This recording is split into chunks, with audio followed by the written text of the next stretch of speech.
since 2005. You're listening to Gamertag Radio with your hosts, podcaster Hall of Famer Danny Pena, the always opinionated Paris Lilly, and from outside of the norm, Peter Toledo. This is Gamertag Radio.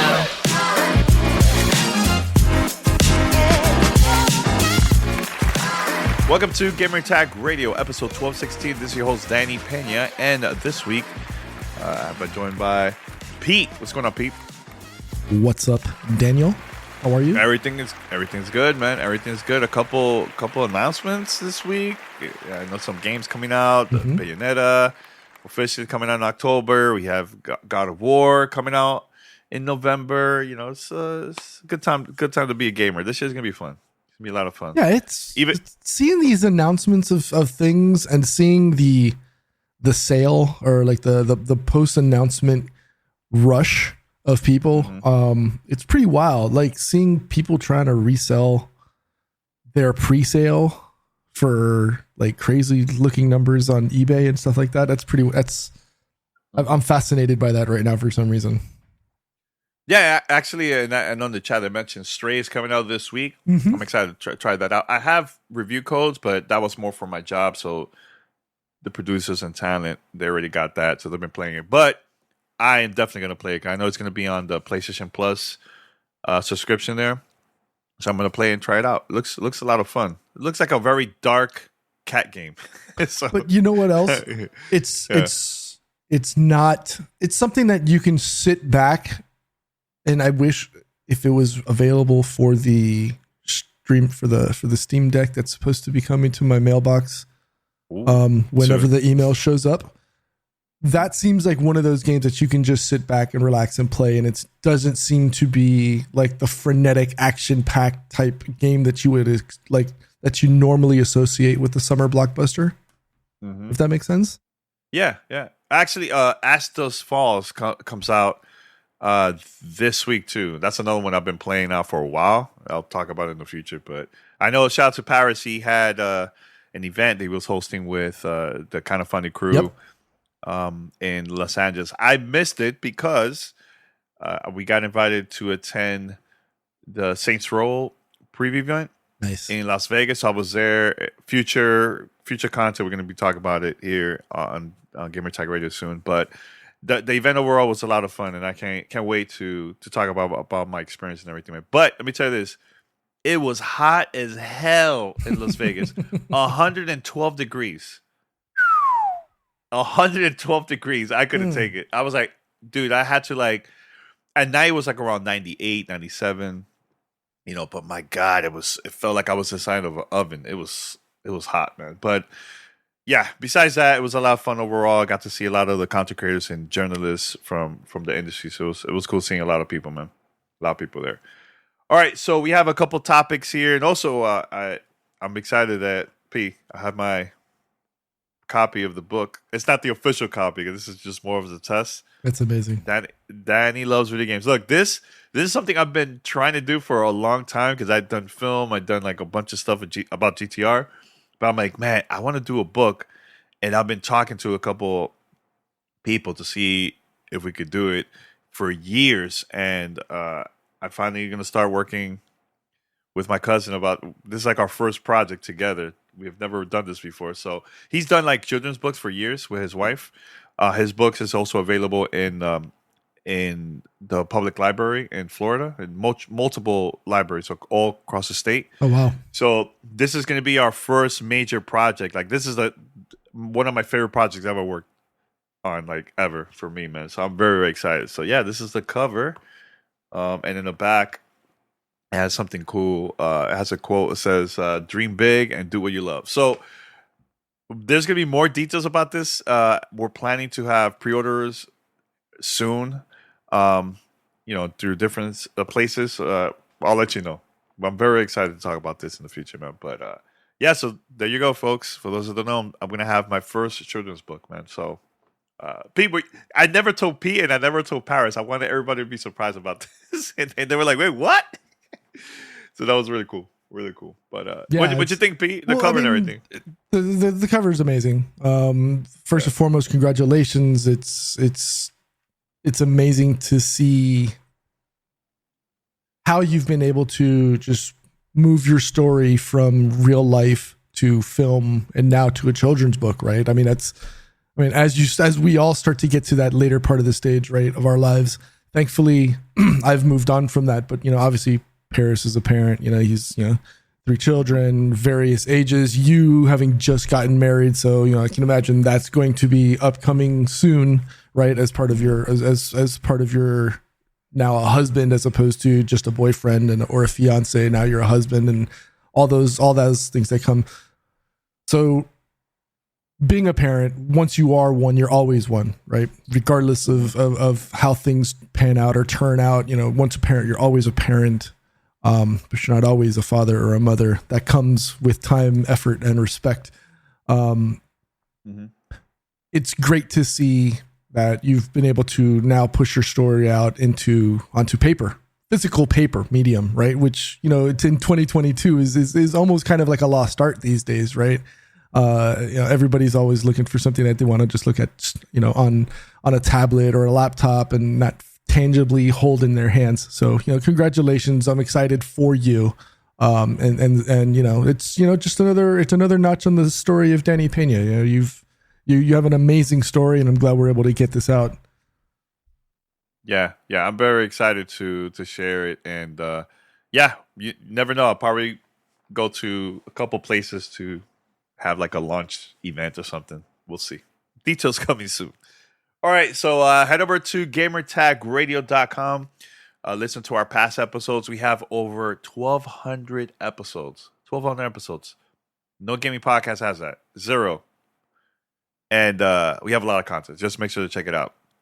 All right. You can also find us on any podcast app.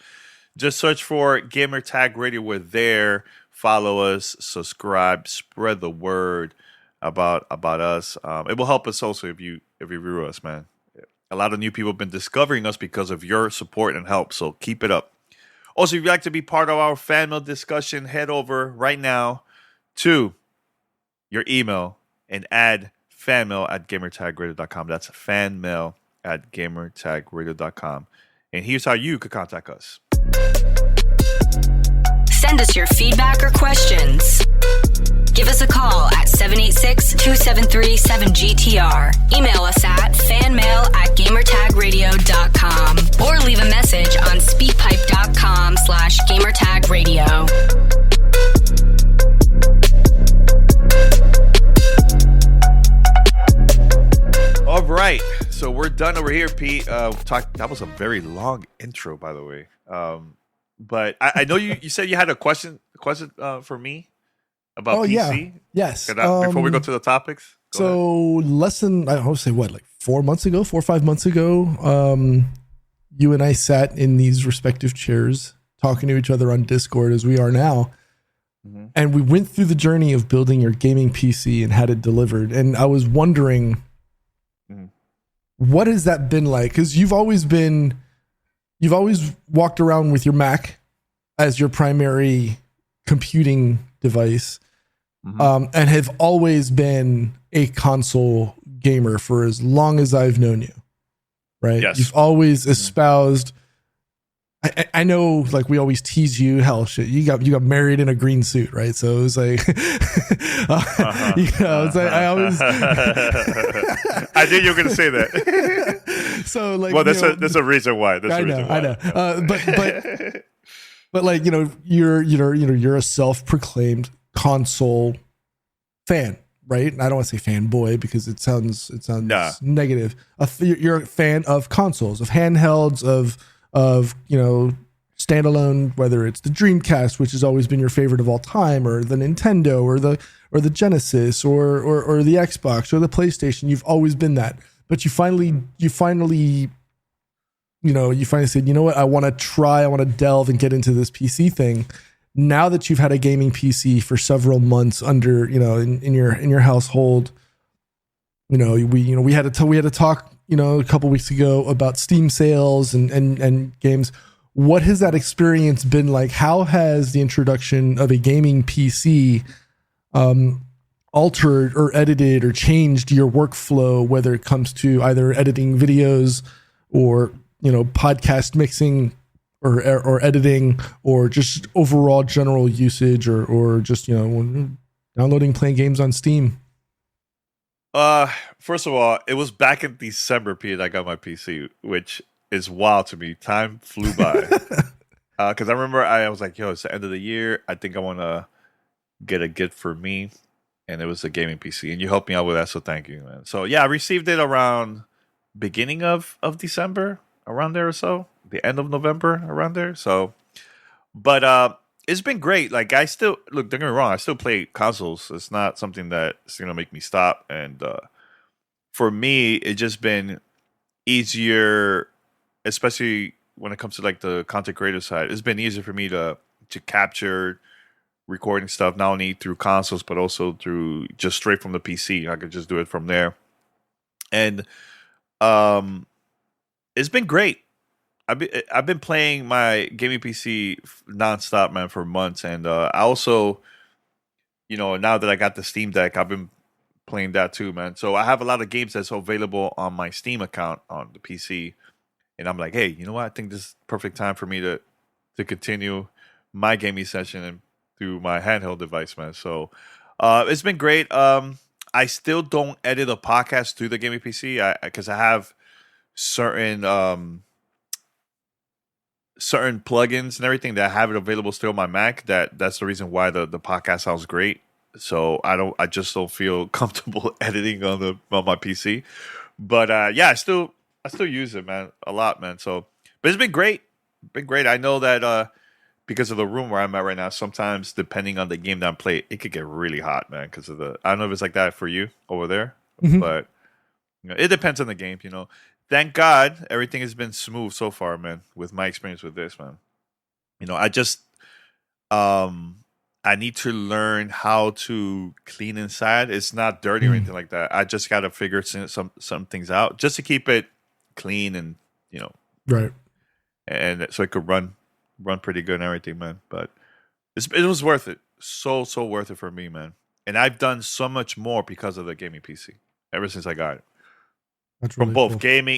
gaming and also content creation side, That's cool. So, have you found it easier to do it on a PC versus the way you were doing it previously on the Mac? Oh, well, what's that on a Mac? Well, first it was the Mac, and then I got a gaming laptop, and I was doing that for a long time. Like, for example, the interview I did with John, no, not Giancarlo. I'm trying to think who I interviewed. Reggie? No, Keanu Reeves. Okay. I did it through the laptop. Phil Spencer, I did it through the Mac. There's a bunch of interviews that I've done during the gaming laptop days. And I figure it out, man. Look, I feel like sometimes you have to work whatever you have at the moment, man. And those two laptops helped me, especially my Mac. Dude, I was using my Mac since the beginning for GTR. Right. Even the first episode was recorded on a Mac. So I've done a lot, man. But now I think with this, it's just like another option and faster way to capture and record and play games for me compared to like the laptops that I have. You know what I'm saying? Right. So yeah, but it's been good. Good. That's something that I've been curious about over the last now that it's been 9 months now or 8 months since you've had it. It's how that transition has gone, right? Like, so when I moved back in, was it 2013? Yeah, it was essentially the announcement of Star Wars 1313. That's when I was like, okay, I'm moving over to gaming PC, or moving back to gaming PC after being, on a console for so many years. And like I think the most difficult part was always the transition from controller to keyboard mouse. And it takes time, right? Like, I mean, even to this day, I still find myself looking down at my keyboard periodically, or like I'll move my hands or I'll do something mid game and I'll come back and my hands are on ESDF instead of WASD, right? So it's, I'm like wondering, why isn't my character turning? And it's because it's like one character shifted over. But I'm just curious, do you only play with your controller connected to the PC, or have you made a wholehearted effort to like try and do the keyboard mouse thing? I tried it, just not for me. and I tried many. Depending on the game, I've tried it all. I know Myth Force is another early access game that I've been working with the studio to review that game a couple months back, and I asked him, "Hey, is this game is gonna have mouse and keyboard support only, or are we gonna also have controller?" They're like, as of right now, it's only mouse and keyboard. And I'm like, God damn! So I had to get used to that. So I played that the whole time without a controller. But I've been playing a lot of Apex still and Fortnite with Rihanna and friends. And that one I've been doing through the controller, man. I just don't have the patience to play mouse and keyboard. But that's the good thing. Like my brother, he also got into PC gaming, and he's been doing the same thing too. Like there's certain games that he will play mouse and keyboard, and there's some he will just go with a controller. Like Apex, he will go with the controller for him. He feels comfortable with that for him. Interesting. Yeah. I never realized that. And I've played with Nano on Apex several times. We were supposed to get together like last week or something like that, and we just didn't. I think he had to go out. It's interesting how and he holds his own, right? And I guess it depends on the game too. As long as that's something that, as long as the control is there, the ability to play well, and it doesn't hinder you in any way, shape, or form, I guess it's fine. Yeah, and you know what I feel like the most important thing, man, and this is why it's important for more games to support this is crossplay and cross-platform, because like for example with Fortnite, it's everywhere, right? So I have friends that we play, by the way, no build because I hate that whole building thing. Right, it's trash to me. But we have people that have PlayStation, another one that have Xbox, and I have the PC, and we all play together, man. And voice is pretty good. Same thing with like Apex Legends. We do that all the time, So I just wish more games have that, man, because I feel it's just a lot easier to start playing with people, I know Outriders, for example. I know the new expansion came out. I went downstairs very quick to get something to drink, and I saw Reed playing. And by the way, the expansion I heard is really, really good. By the way, this one that game is cross platform, so crossplay, so you could play any console or PC with others. So that's pretty cool. I hope we get to see that with other games, man. Just to make it easier for people to just play together, man, instead of this whole like, hey, it's only Xbox, only PC, only PC or only PlayStation. So, but I'm still trying to figure out like what other games I should download on the PC to try it out and play, man. Just to see how it is when it comes to like graphics and all that stuff, But yeah. All right. Anything else, Pete? We could change the topic. No. We good. Yeah. We can flip. It's just something I've always been curious about. So glad we could actually talk about it on the show. Yeah. Good. By the way, guys, I've been reading that. Well, first of all, I know it's official that Bungie is now part of the PlayStation family. That was announced a couple days ago. Now, I've been reading, Pete, that Microsoft and Activision Blizzard acquisition might get approved by the FTC by August or so.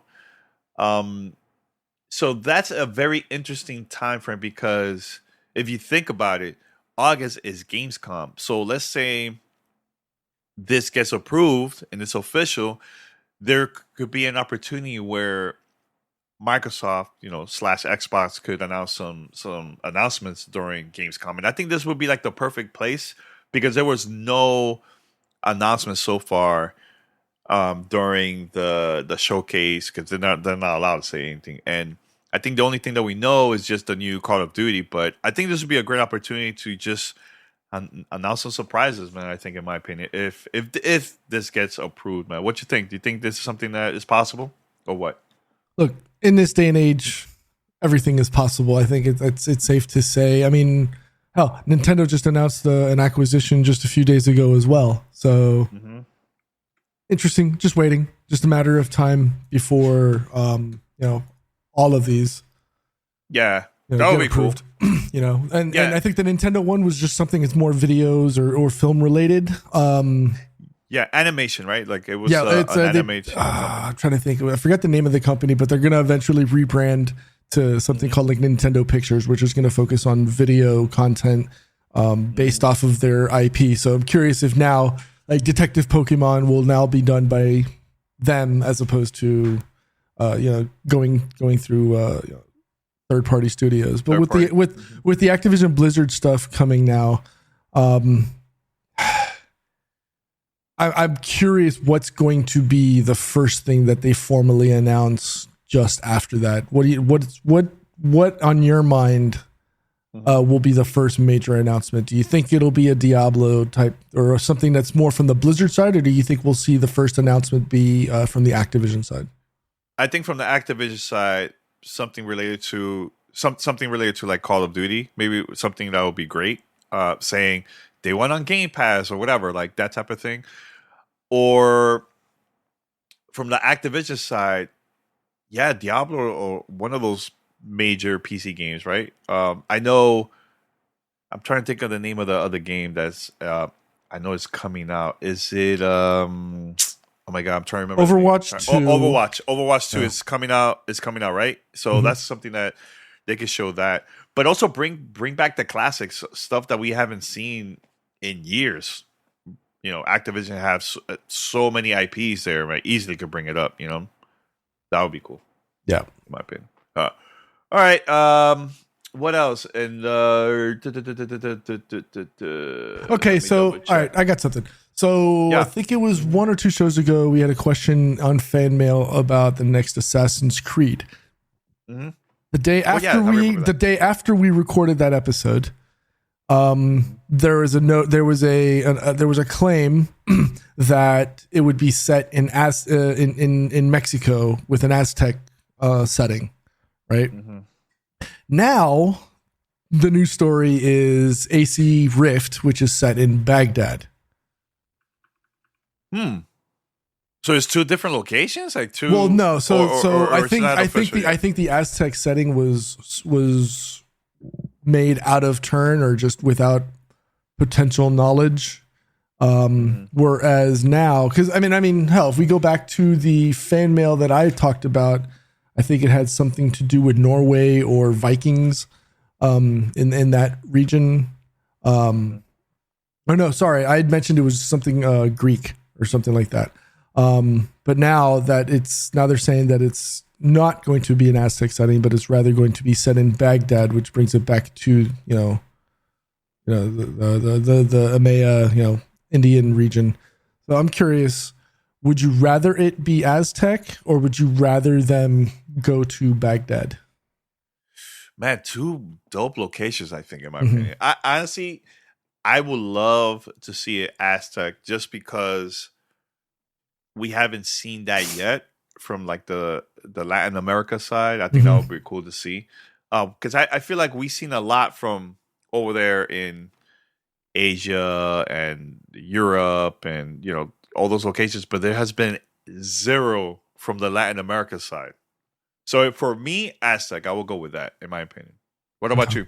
I mean, I think Baghdad sets itself to fit within the previous stories, the original stories. Just gives it a great opportunity to tie in potentially to original content or the original IP from years ago. I do think though that an opportunity for whether it be Aztecs or Mayans, that whole Latinx history does have a lot of opportunity as well.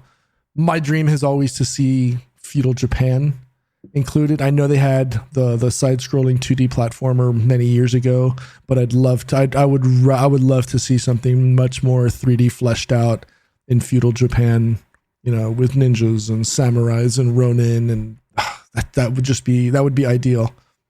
I could picture that would be intense, intense, and at the same time learn about the history and everything. Absolutely.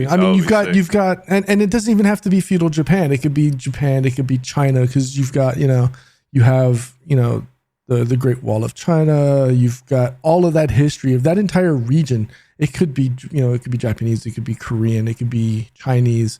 There's so much history that we haven't touched globally, not just in that specific region, but obviously because I do actually have I am part Asian and I'm part Latin, so it's that would just touch every single fiber of my being if it went and had something in either of those areas.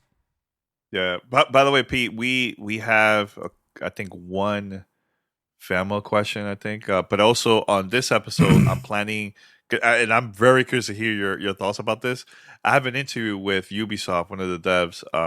They announced a new Division game, but it's only for mobile. It takes place in New York City. This has the formula of the Division 2. This is also going to be a free-to-play game.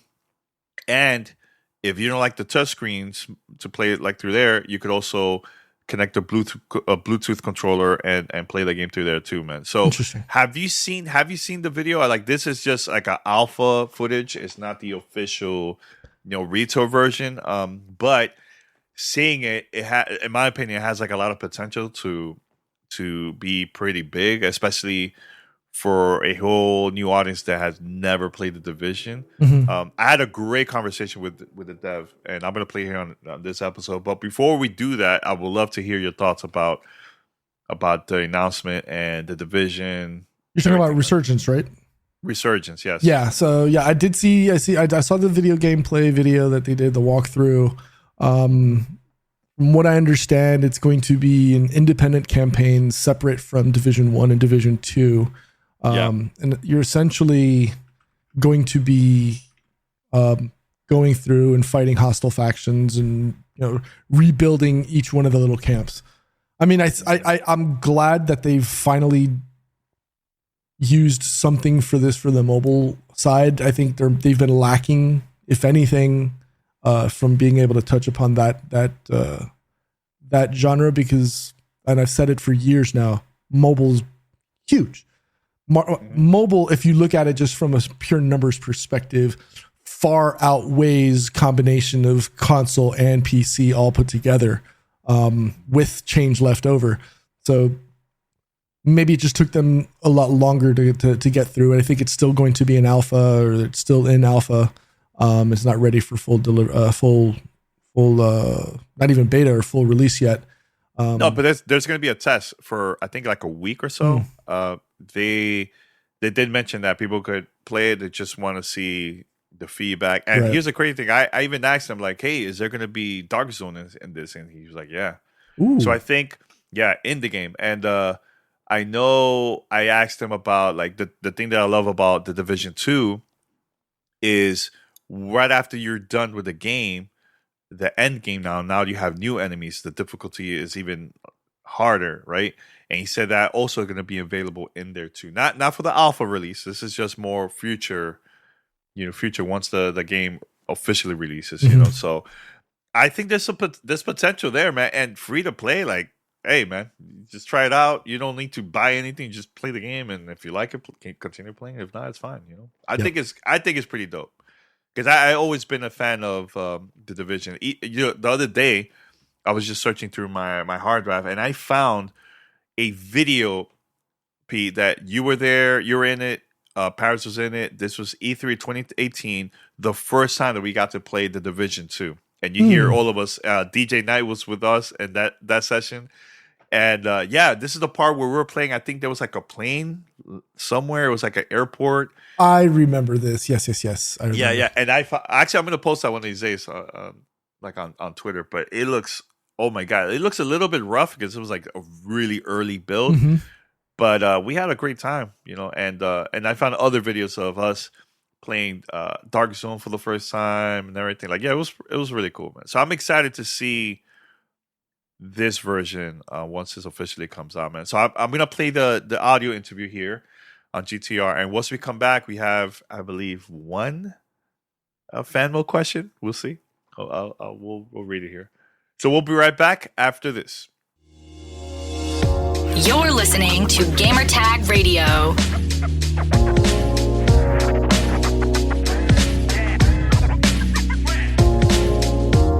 Hello, I'm Fabrice Navarez. I'm executive producer at Ubisoft Mobile HQ.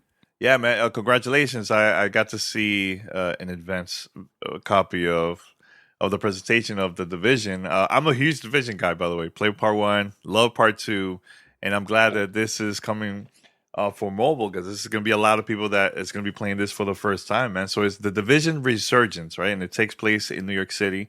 Where the timeline takes place between part 1 and also part 2, which takes place in Washington.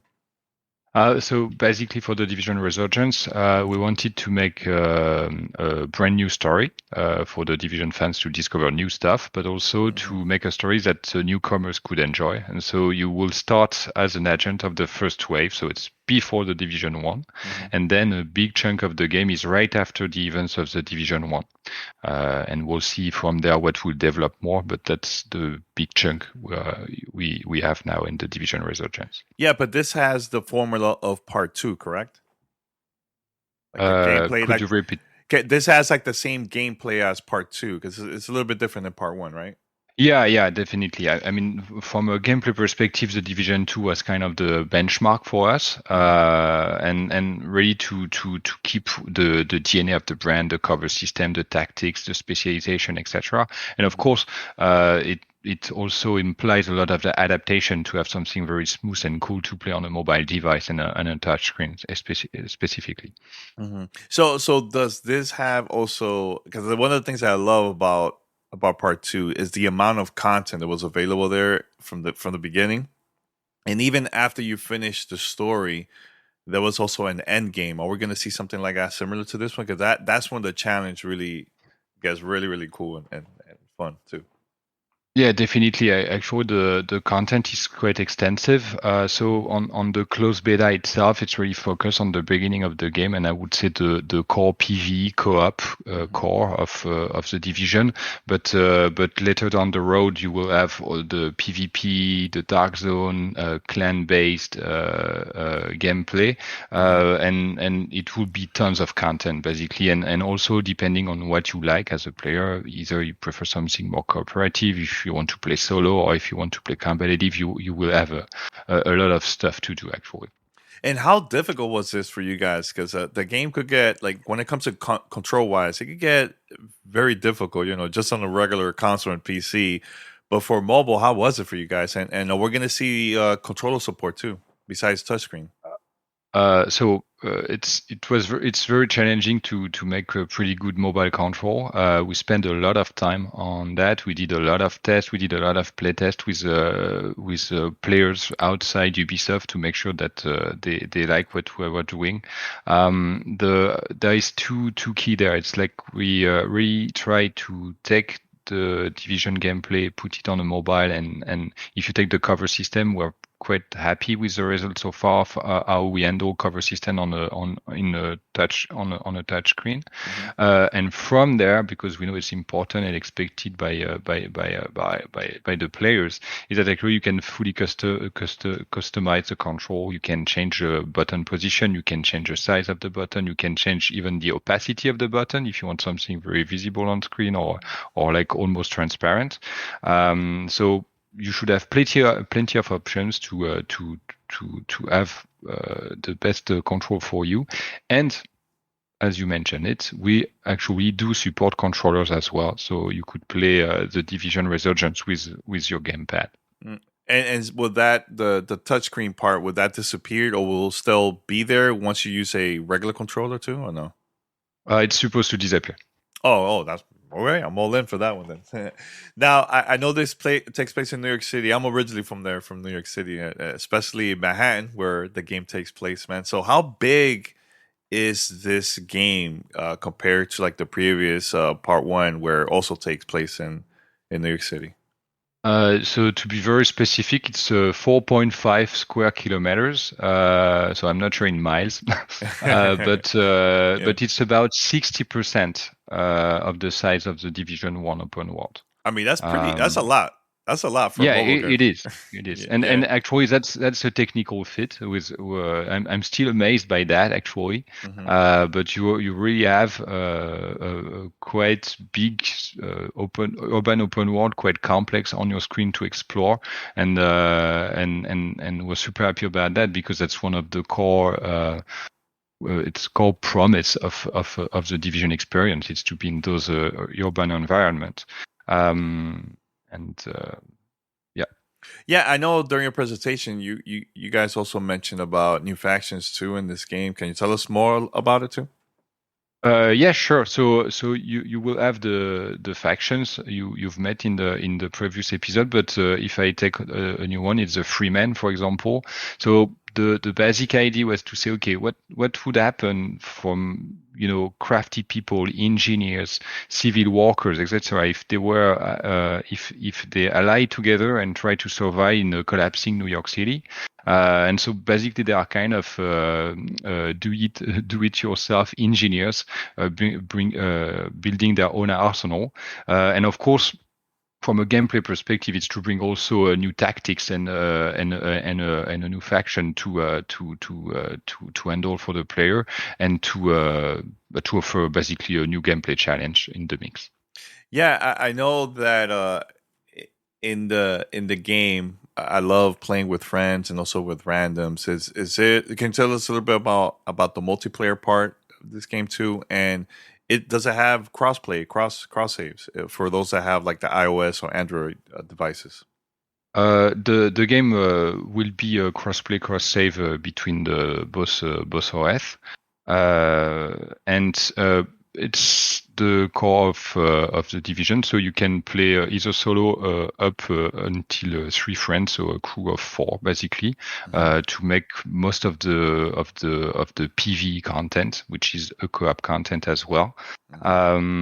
You of course you can play with your friends, but you can, as in the original, you can meet strangers, group on the fly, and try to beat the different challenges in the open world. And of course, we will give more details later down the road, but you will have also all the PvP and the Dark Zone aspect of gameplay, where it's social in a sense, but it's your crew against other crews basically. Yeah, so I know this is a very, very early build for this, and I know there's going to be some testing for you guys and also for the fans. How long do you think this test will be? Is this like only like a weekend thing? There's going to be a couple weeks. Can we still continue playing the game until the official game comes out? Like I know during the early access of previous games that I played, we will have that access and we could play it, and there will be new updates, new content, just as the testing gets better and better, all the way to like the release date. Is it going to be something like that too for you guys? So for that first test, it's going to be 1 week, and then we will stop the access, because there is still a lot to develop actually, and it's later on in the next test phase where it's going to be a more permanent experience, if you want. Oh, that's cool, man. And yeah, how was it for you, man, working on this project with the team? Because Division has a really hardcore fans, man. I still to this play, like once in a while I'll go back and play part 1 and part 2 just to see if people still playing. And man, I could imagine the amount of people that are gonna be playing this on mobile, man. One thing is sure that we really take a great deal of making sure that it was a faithful game to the original, but that also it's bringing something new for the core fans, basically, to surprise them, and making sure that, and I think that's the big change to have a game on mobile. It's basically to bring even more people in that universe. That is just amazing to discover and play. Yeah, I'm not gonna lie. When I heard the announcement, I was like, oh, it's probably going to be like an RTS or something, part of the universe. But when I actually got to see the actual gameplay, I was very surprised how close this game looks as like the PC and console versions, man. How long you guys been working on this project, man? Was it very, very difficult to have it as close as possible as a console version? We started to work on the game late 2018, and as it's a very ambitious game, it takes a lot of time to make and to perfect. For us, it's the beginning of the journey. It's very important to collect feedback from the community to see what they enjoy the game basically, and see where we can improve as well. Yeah, I know, and this is something that the fans will always bring up, especially with part 2, because it had so much content, and I felt like people finished that game so fast, right? Was there any challenges or stuff that you guys learned from the previous game, and now okay, we need to add a lot of content throughout the year or whatever? Is there something that we're gonna see after the release of the game, or it's gonna be like a very long wait for us, the fans of the game?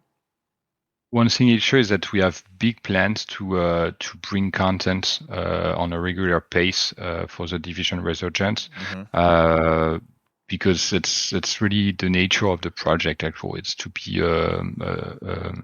be alive, if you want, to bring new stuff, to balance the game, to make sure that the challenge are always at the right level, to bring new weapons, new specialization in the mix to for the people that are into interactive crafting, they can play around. So you can expect a big support actually once the game will be released. All right, I don't know if you would like to answer this question, but are we gonna get to see raids in this or no? I cannot enter into specific, but you can imagine features around that for sure. All right, so close enough. That's good enough. No, good, man. No, I just want to say when this will be available, and how can people get access to this alpha? Can you repeat how people can get access to this build once it's available? So it's basically you go on the website, you pre-register, and you have perhaps a chance to play the closed beta. All right, and somewhere in July. Oh, somewhere in July. Awesome. Well, I just want to say congrats to you and the team, and I can't wait to play the alpha and later the build too. So congratulations. Cool. Thank you, Danny. All right, thanks a lot. This is Gamertag Radio. Voicemail at 786-2737-GTR.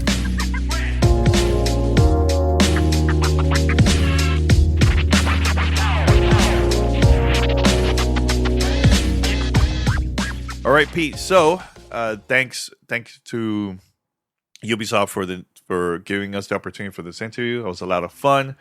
So, Pete, we have fan mail questions. So here goes. It's time for fan mail. Fan mail at gamertagradio.com.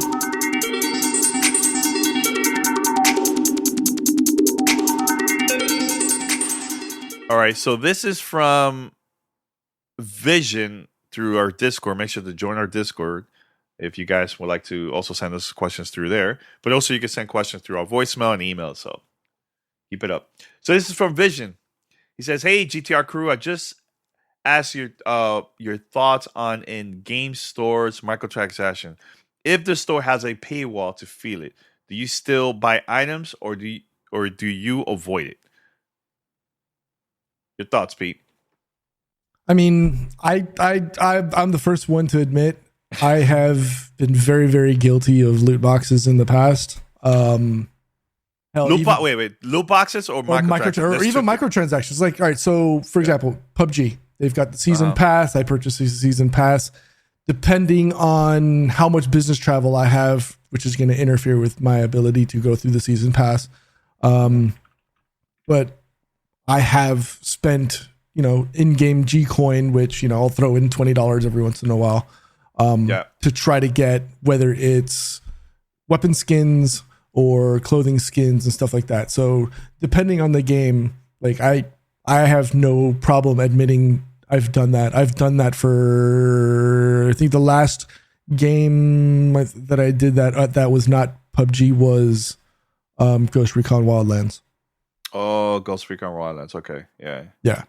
Yeah. I mean, for me, Pete, I'm still buying stuff. Like, when I play games like, Fortnite or Apex, I just want to buy the season pass. There's items that I just want to customize my characters. I'll do it too. But the good thing is those moments when you buy those things, it's more to have that unique look, because everybody wants to be different. Nobody wants to look the same, you know. So, but it's not. Is the thing that I don't like when a company. I mean, they don't do this anymore, but when a company will add like weapons, so your weapon could be more powerful based on you investing money on those things, like that I'm against. But if it's a cosmetic stuff, I'm fine with that. I don't see anything wrong with that at all. Yeah. No. And even going so far as Halo, I think, you know, I'll take that comment back. Halo Infinite. When that first launched, I bought weapon skins, you know, I bought, you know, Master Chief gear, you know, to so that when you remember when we played the three of us and Mark and Rihanna, you know, I had the all black with the yellow stripe, you know, outfit for my Spartan. I remember that. Yeah. It looked pretty dope. It looked pretty dope. Hey, look, if you're going to be playing a game, you want to be able to personalize so that it makes so that you feel like you have a better interaction with the game, because you want to stand out, right? So I have no problem with doing so, because especially in a game like that where it's free to play, why not give back a little bit? Hell, I've even done that. Like, go back to the Ghost Recon Wildlands stuff. We got the game, you know, we got codes to play the game. So I went out and I bought in-game content, essentially what I was going to pay for buying the game anyways, because I was going to buy the game. But since they gave me the code, I just said, okay, well, I'm just going to drop $60 on in-game stuff and buy stuff.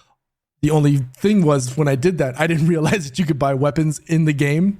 So I ended up buying like the sniper pack and the assault rifle pack. So I ended up getting all of the guns in the game, which kind of was like overpowered, because you're playing with like the end game sniper rifle at the beginning. But for the single player experience, it didn't impact anything, and I couldn't use those in multiplayer anyway, so it didn't make a difference. It was just altering the single player experience to something that was enjoyable for me. And have I done it in the past? Yes. I still do it currently with PUBG. Will there be other games in the future that I do it? Very, very likely. So as long as the game gives me the opportunity to customize the experience for me, I have no problem dropping coin on microtransactions. If A, it supports, you know, the dev, or B, it helps me tie into the game a little bit more, because it allows me to customize my player. Yeah, same here. I'm cool with it. So, by the way, Pete, you want to read the next question? It's in our chat. This can be the first time that we've done it. You know? What? Oh, in game? Oh, the player start. Okay. Any thoughts on PlayStation Stars announcement? So for those that are not aware of it, you know, they've just launched a loyalty program called PlayStation Stars that launches later this year. They haven't done a lot of details with regards to it, but you know, this is something that they feel that, you know, is the right time to launch for the PlayStation. You know, for PlayStation in general. It's not a competitor to Game Pass. It's essentially something where players can learn loyalty points that can be redeemed for PlayStation Network wallet funds, and you can use it later on down the line and maybe spend additional points in the store. You can redeem points for standalone games, add-on content, and other specially themed collectibles. But they've been vague on details as far as what the cost is going to be. You know, how much value will you get for things? What is your thoughts? I'm fine with this. I always take advantage of the Nintendo program, because you know, I buy a lot of games through there. So one, you get discounts, you get prizes. Even before that, when this was a thing for Nintendo, you could also use your coins based on whatever you buy, like games, etc., or even DLC expansions. You could also get coins from that. I will use those coins and I'll buy like T-shirts or keychains or like real items that Nintendo will send it to you. And I will do that all the time, man. And it was only available through that website, through the program. You will not find this like in any other stores, you know. So I've done that many times in the past. Now they removed that, and they only have it through the digital format where you get like major discounts. Like I've gotten discounts from games like $5 off or $3 off, you know, things like that. So I'm okay with it. And not only that, you could also will download even games through that too, based on the program. If you have like a lot of money saved up based on your achievements. Mhm. You know, so I think that's cool. And even if it's your birthday, the let's say Nintendo will also give you like a A coupon. coins coupon or whatever. Like, so PlayStation could do the same exact thing. I think it's great, man. I think that's another way for consumers to engage with whatever company they're supporting. You know, I think that will be cool. And they also will have like achievements or goals, and based on that, you will get prizes. I think that's awesome, man. Yeah, It's like a really being good idea. being the first player to to platinum a title in your time zone will get you trophies. And the cool thing is, it's not just dedicated to the States, so it's a worldwide program, not just for the U.S., which is something that we've seen often, and now and not something that really bothered me until I moved to Europe. Really? Seeing programs like that were like, you know, just you could only have them in the United States, but I'm glad that now you can do them elsewhere. It's actually pretty cool. Yeah, and especially if you're a Game Pass subscriber, they also have like their own program, but you will get perks, and based on the challenges that you complete, you get those coins or I don't know points, and you could use that to redeem. So, for example, you could even donate a charity based on your points, and that's real money that will get sent to the charity organization. You know? Or you could buy games, discounts, movies, digital, like get 3 months free of Spotify membership premium. Like, you know, I think that's awesome. And I think companies should do more of that just to keep those fans they're part of the ecosystem of whatever it is they're trying to promote. You know, it could be the PlayStation Plus subscription service, just buying the games through the PlayStation Store, you know, that type of stuff. I think that's genius move. I think this is something that's going to get better and better. Right now, this is like the early stages, and hopefully we'll find out more about the program from PlayStation. But I like it. This is really positive in my opinion. No, it's pretty cool. Mm-hmm. Anything else, Pete? Man, like we said earlier, it's a slow news week. There's not much out there. Yeah, it's not, but you know, I feel like the conversation we had has been great. You know, talking about PC gaming, my experience, had the interview here. You know, there's going to be more stuff, especially this week. There's multiple games coming out. There's other previews that we might see too. Like, it's going to be good, and yeah, we got to get ready. Comic-Con is coming up, so there might be some announcements from companies there. What else? And then after that is Gamescom, August. That's going to be a pretty big one, I think, man. You know. Quick question, because we mentioned we touched on Halo Infinite, you know, earlier. I got my flight invite for the new Halo Infinite co-op mode. Did you get it? Yes, I have. I haven't tried out yet because, again, I was out of town and I've been super busy. Like, there's a bunch of games that I've received early in access. I just haven't had the time. But hopefully I could play that. I'm really, really excited to try that out. Yeah, same here. Yeah. Are you going to try it out soon or what? I even talked to Paris like, hey, we should do like a co-op session. All of us just play and stream it. I'm down. Well, I'm down, but it's gonna be difficult because I leave next week for the States, and I'll be working for like the next 3 weeks in the States. Ooh. Yeah. Oh, it's gonna be fun. 3 weeks. Yeah. Yeah. So next week I'm not gonna be on Sunday. I have to figure it out if you and Paris could just record something and on Sunday, or we'll figure something out. But I'll be back. Because I have a lot more content coming up the week that Pete leaves to the States. Actually, it's been challenging because all of us been busy with a lot of stuff going on behind the scenes, but we still managed to have an episode, even if we don't have like a live episode on Twitch. We still record something and have it available on the podcast RSS feed. You know, so yeah, just stay in touch. Keep you guys updated if there's any changes. You know, so. It was great recording this episode, Pete. It was. I know it was very slow news week, but we managed to talk about God of War, Bayonetta, you know, a couple other things, the Division Resurgence, all that stuff, man. So, anything else you want to say before we wrap it up? You're muted. I think that's it. All right, so we're out. Thank you, everyone, for listening to episode 1216. And remember, my book, Danny Loves Video Games, coming out very soon. Pre-orders is coming out very soon. Need your support. This is all on us. Like, that's all us. Self-publishing, no major company supporting us. This is all us, man. So please support if you can. All right, until next time. We're out. Peace. Thanks for listening to Gamertag Radio. Be sure to like us on Facebook and follow us on Twitter.